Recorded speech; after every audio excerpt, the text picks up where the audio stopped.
नमस्कार मित्रों। भारत एक कृषि प्रधान देश है। हम लोग बचपन से पढ़ते आ रहे हैं, लेकिन अब भारत एक कृषि प्रधान देश से अपनी यात्रा को आगे बढ़ा चुका है और अब यह राजनीतिक प्रधान देश हो चुका है। आप जिस जगह जाएं, राजनीति की बातें होती रहती हैं और इस वक्त भारत यात्रा को लेकर, भारत जोड़ो यात्रा को लेकर कई तरह की चर्चाएं हो रही हैं। भारत जोड़ो यात्रा की चर्चा इसलिए भी हो रही है क्योंकि बीजेपी सरकार को ये यात्रा चुभ रही है और उसको रोकने की कोशिश हो रही है। अभी हाल में ये सवाल बहुत तीखा हो गया था क्योंकि राहुल गांधी को हेल्थ मिनिस्टर ने एक चिट्ठी लिख दी, लेकिन अब बात इससे आगे बढ़ चुकी है। भारत जोड़ो यात्रा जारी रहेगी कि नहीं रहेगी, या किसी वजह से इसको रोक देना पड़ेगा। कोरोना को लेकर रोज बैठकें शुरू हो गई हैं। कोरोना का संकट है अपने देश पर, क्योंकि जिस तरह से आवागमन चल रहा है और पूरी दुनिया खुली हुई है, कहीं का आदमी कहीं जा रहा है, कहीं से कहीं आदमी आ रहा है, तो इस पर लगाम तो लगाया नहीं जा सकता। इस पर हम ही लोग लगाम लगा सकते हैं। हम लोग पहले से ज़्यादा सावधान रहें तो शायद इस समस्या से बच सकते हैं। बहरहाल मैं इस वीडियो में चर्चा करना चाहता हूं कि भारत जोड़ो यात्रा को लेकर कांग्रेस का उत्साह एक बार फिर दुगुना हो गया है। अब ये यात्रा दिल्ली पहुंचने वाली है और दिल्ली पहुंचने से पहले कांग्रेस ने इस यात्रा के बारे में एक प्रेस कॉन्फ्रेंस की है और इस प्रेस कॉन्फ्रेंस में कन्हैया कुमार को आगे किया गया है। कन्हैया कुमार को इसलिए आगे किया गया है क्योंकि वो भारत जोड़ो यात्रा पर जो जिस तरह के हमले सत्ता की ओर से हो रहे हैं, सत्ता पक्ष की ओर से हो रहे हैं, बीजेपी की ओर से हो रहे हैं, उसका जवाब शायद वो ज़्यादा तीखेपन से दे रहे हैं और इसीलिए कन्हैया कुमार को आज आगे किया गया और कन्हैया कुमार ने आज बीजेपी पर सवालों की झड़ी लगा दी। बीजेपी से कन्हैया के क्या है सवाल, इस बहस को छोड़कर मैं आपके सामने सीधे सीधे कन्हैया कुमार का वो वीडियो रख रहा हूं जिसमें कन्हैया कुमार ने बीजेपी से कई सवाल किए हैं और कन्हैया कुमार ने यह भी कहा है कि अब ये यात्रा, भारत जोड़ो यात्रा सिर्फ कांग्रेस की यात्रा नहीं है, ये भारत की यात्रा बन चुकी है, ये भारत के नागरिकों की यात्रा बन चुकी है। यह यात्रा जिन सवालों को लेकर के चल रही है ना, वो कांग्रेस के सवाल नहीं है, वो देश के सवाल हैं। ये यात्रा इसलिए है कि इस देश में दिहाड़ी मजदूर आत्महत्या कर रहे हैं, रिपोर्ट उठा करके देख लीजिए। यह यात्रा इसलिए है कि इस देश के नौजवानों के सपने टूट रहे हैं। अब किसान के साथ साथ नौजवान भी आत्महत्या करने पर विवश हैं। राहुल जी गुरुद्वारा जाते हैं तब भाजपा ठीक रहती है। राहुल जी जब चर्च जाते हैं तब भी बीजेपी को कोई दिक्कत नहीं है। राहुल जी जब मजार पे जाएं, मस्जिद पे जाएं, तब भी भाजपा को कोई प्रॉब्लम नहीं है। मंदिर में जाते ही ऐसा लगता है जैसे भाजपा वालों को कोई जमाल गोटा खिला दिया हो, कि लगातार वो उस झंडे के साथ चलते हैं। हमारा सेवा दल जो हमारे स्वतंत्रता आंदोलन के जमाने के जो गाने हैं उसको गाते हुए चलते हैं। पीछे जो है हमारा एक बैंड पार्टी होता है जो म्यूजिकली जो है देशभक्ति गानों को बजाता है और उसके पीछे जो है वो राहुल जी चलते हैं।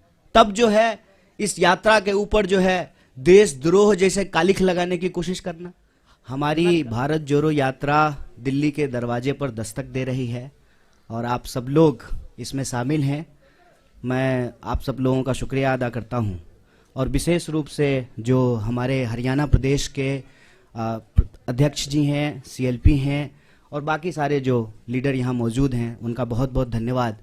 क्योंकि वाकई जयराम जी ने कहा कि बहुत ऑर्गेनाइज्ड प्रेस कॉन्फ्रेंस है, सारे लोग मौजूद हैं, प्रभारी हैं, सारे लोकल एमएलए हैं यहाँ पे, तो आपका बहुत बहुत धन्यवाद।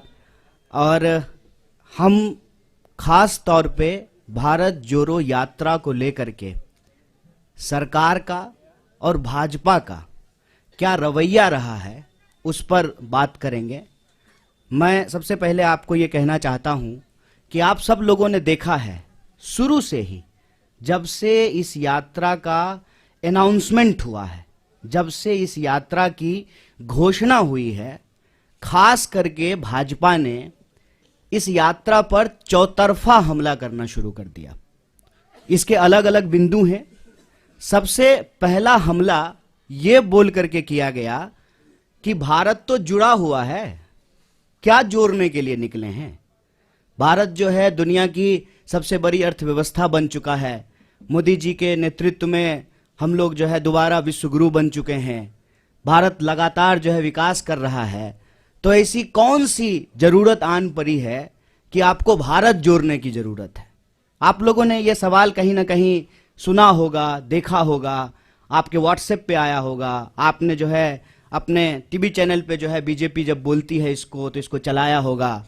और चर्चाओं में भी भाजपा के लोग बार बार ये बोलना शुरू किए कि भारत तो जुड़ा हुआ है, तो क्या जोड़ने के लिए निकले हैं, इसकी जरूरत क्या है। तो मैं एक काउंटर सवाल आज उनका जो ये हमला था उसका करना चाहता हूं कि भारत जब जुड़ा हुआ है और भारत जोड़ो यात्रा की कोई प्रासंगिकता ही नहीं है आपके नजर में, तो आप इसकी चर्चा क्यों कर रहे हैं।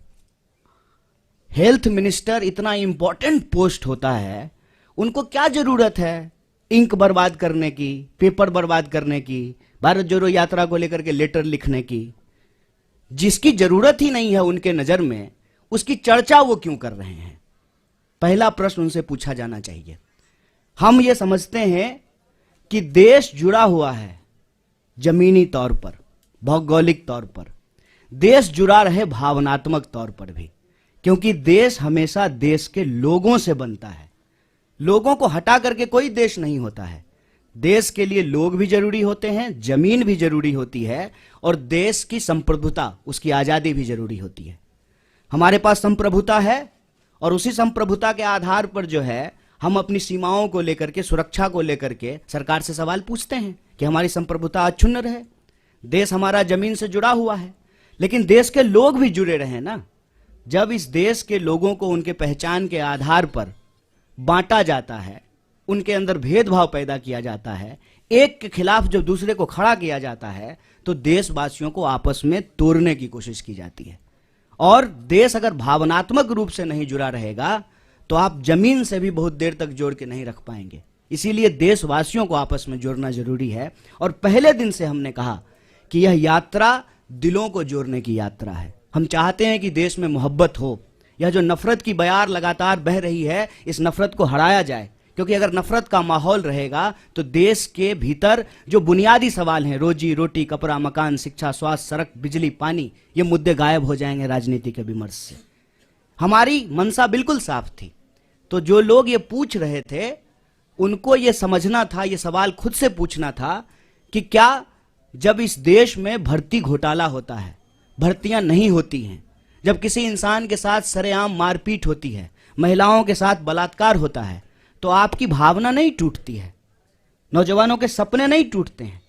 उसी भावनाओं को जोड़ने के लिए, उसी सपने को जोड़ने के लिए यात्रा है। तो पहला हमला उन्होंने ये किया कि भारत जोड़ो यात्रा की जरूरत क्या है। दूसरा हमला जब यात्रा शुरू हुई तब उन्होंने दूसरा हमला किया, और ये बड़े शर्म की बात है और बड़ी सोचने की बात है। हमारे बीच में भी मेंबर ऑफ पार्लियामेंट बैठे हुए हैं, इलेक्टेड रिप्रेजेंटेटिव्स हैं। इलेक्टेड रिप्रेजेंटेटिव की एक जिम्मेवारी होती है कि वो जब भी बोले तो सोच समझ करके बोलें, ताकि हम भी उनको फॉलो करें, हम भी उनसे सीखें। और मैं तो कहता हूं कि आज अगर नेताओं की बात पे भरोसा करके कोई स्टूडेंट उसको सच मान ले और परीक्षा में वही लिख दे तो वो फेल हो जाएगा, क्योंकि वो इतना झूठ बोलते हैं, इतना गलत बोलते हैं।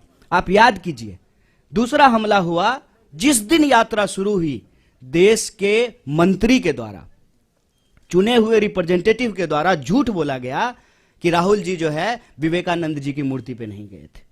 तो दूसरा हमला उन्होंने किया कि यात्रा जब शुरू हो गई है तो उसको बदनाम करने का। और यहीं पे यह बात रुकी नहीं, फिर बात आ गई जूते पर, फिर बात आ गई फीते पर, फिर बात आ गई टी शर्ट पर, फिर बात आ गई दाढ़ी पर, फिर बात आ गई महिलाओं पर।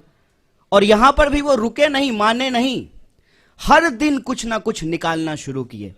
और जब हकीकत में कुछ नहीं मिला तो जो उनका तीसरा हमला था, जो उनका डर्टी ट्रिक डिपार्टमेंट जो करता है कि किसी का सर किसी के जो है सर के ऊपर लगा दो, किसी का आवाज कहीं पे चिपका दो, यात्रा को लेकर के नकली वीडियो बनाना शुरू किए।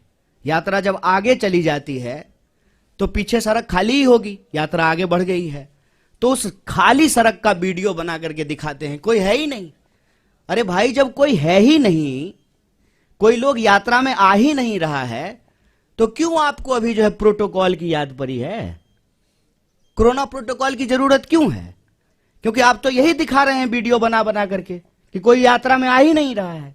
जब कोई यात्रा में आ ही नहीं रहा है तो क्या पेड़ को मास्क पहना दें? कि सड़क जो है लपेट करके कंधे पर रख दें राहुल जी के, कि नहीं नहीं आप आगे बढ़ गए हैं, सड़क को पीछे कैसे छोड़ दिए हैं, इसको भी लपेट करके कंधे पर ले जाइए। वीडियो, नकली वीडियो, कभी जो है तबलीगी जमात तो कभी कुछ नकली वीडियो बना रहे हैं, जबकि यात्रा में जो लोग शामिल हैं वो देखते हैं सबसे आगे इस देश का राष्ट्रीय ध्वज होता है। और जयराम जी, दिग्विजय सिंह जी, इनसे हम नौजवानों को सीखना चाहिए कि लगातार वो उस झंडे के साथ चलते हैं। हमारा सेवा दल जो हमारे स्वतंत्रता आंदोलन के जमाने के जो गाने हैं उसको गाते हुए चलते हैं। पीछे जो है हमारा एक बैंड पार्टी होता है जो म्यूजिकली जो है देशभक्ति गानों को बजाता है, और उसके पीछे जो है वो राहुल जी चलते हैं।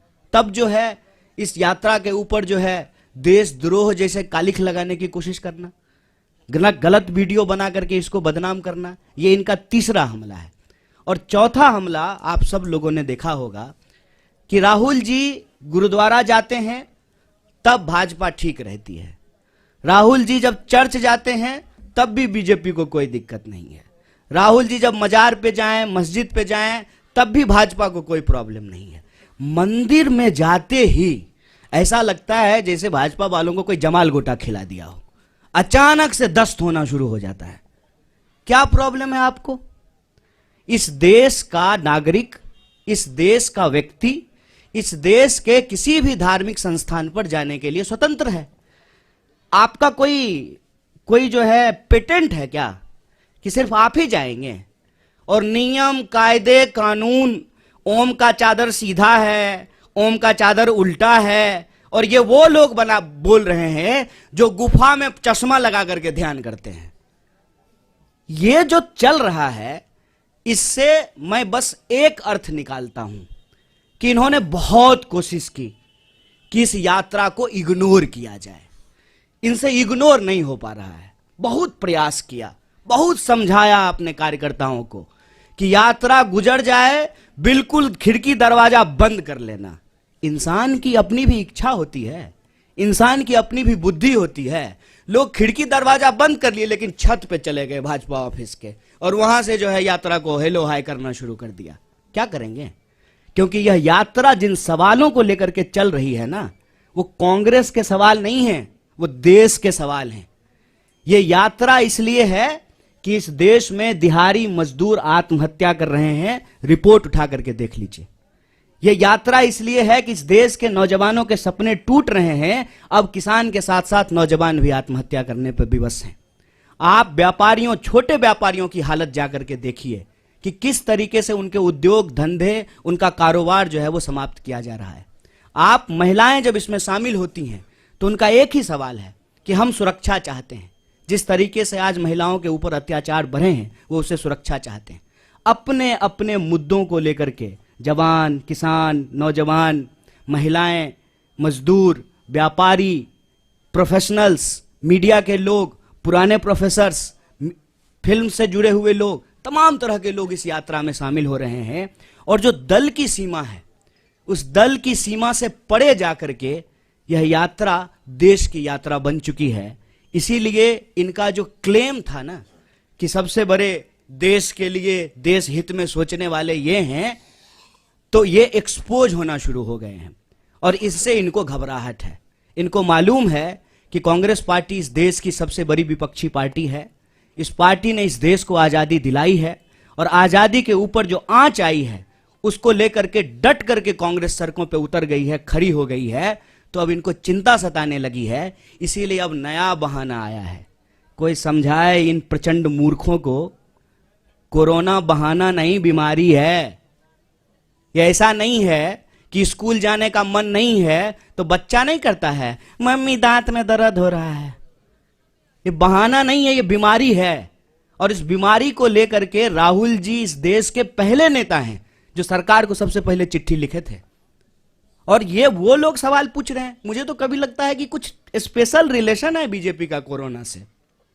उसकी रैली में नहीं जाता है, दूसरी की रैली में चला जाता है। और डे नाइट का सेंस कितना है कोरोना को, दिन में हो जाता है, रात में नहीं होता है। आप लोगों ने देखा ना, पार्लियामेंट में कोरोना था, मास्क लगाए हुए थे। शादी में जाते जाते कोरोना चला गया, छुट्टी पे चला जाता है, आराम करता है। ये मजाक बना दिए हैं। हम बार बार कह रहे हैं, शुरू से लेकर के आज तक कोरोना को लेकर के हमारी पार्टी गंभीर है, और जो साइंटिफिक प्रोटोकॉल होगा वो सबके लिए होगा। ऐसा तो नहीं है कि बीजेपी के लिए नहीं होगा और कांग्रेस के लिए होगा। ऐसा तो नहीं है कि दूसरे आयोजन होंगे, ये आयोजन नहीं होगा, वो सबके लिए होगा। तो उस पे जो है हम उसको फॉलो करेंगे, जैसे पहले फॉलो किया था, और सरकार को भी बताएंगे जहां सरकार गलती करेगी। और जनता के सवाल को लेकर के जो ये यात्रा है, रोजी रोटी, कपड़ा, मकान, शिक्षा, स्वास्थ्य, सड़क, बिजली, पानी के जो सवाल हैं, ये यात्रा भी चलेगी। इनको जितना दम लगाना है लगा लें। ये इग्नोर करके देख लिए, बदनाम करके देख लिए, मंदिर क्यों जाते हैं, मस्जिद क्यों जाते हैं, टी शर्ट कौन सा पहन लिया है, ओम का चादर सीधा है कि उल्टा है, इन्होंने सब कुछ कर लिया। लेकिन यात्रा देखते देखते, हेलीकॉप्टर से नहीं, ट्रेन से भी नहीं, पैदल चल करके, पांव से यात्रा कन्याकुमारी से दिल्ली पहुंच गई। और दिल्ली जब पहुंच गई है ना, तो दिल्ली की तख्त जो है इनको हिलती हुई नजर आ रही है। तो एक बार और रिमाइंड करा देते हैं उनको, जो पहले भी कहते थे, इस यात्रा का उद्देश्य इलेक्शन नहीं, इमोशन है। आप इमोशन साफ रखिए, इस यात्रा से आपको कोई थ्रेट नहीं होगा, क्योंकि हम इस यात्रा के माध्यम से भीड़ नहीं जुटाना चाहते हैं। हम चाहते हैं कि इस देश के नागरिक अपने सवालों को लेकर के, नागरिक, भीड़ नहीं, अपने सवालों को लेकर के इस यात्रा में शामिल हो। और यह यात्रा जिस तरह से कन्याकुमारी से चली है, यह यात्रा कश्मीर तक जाएगी।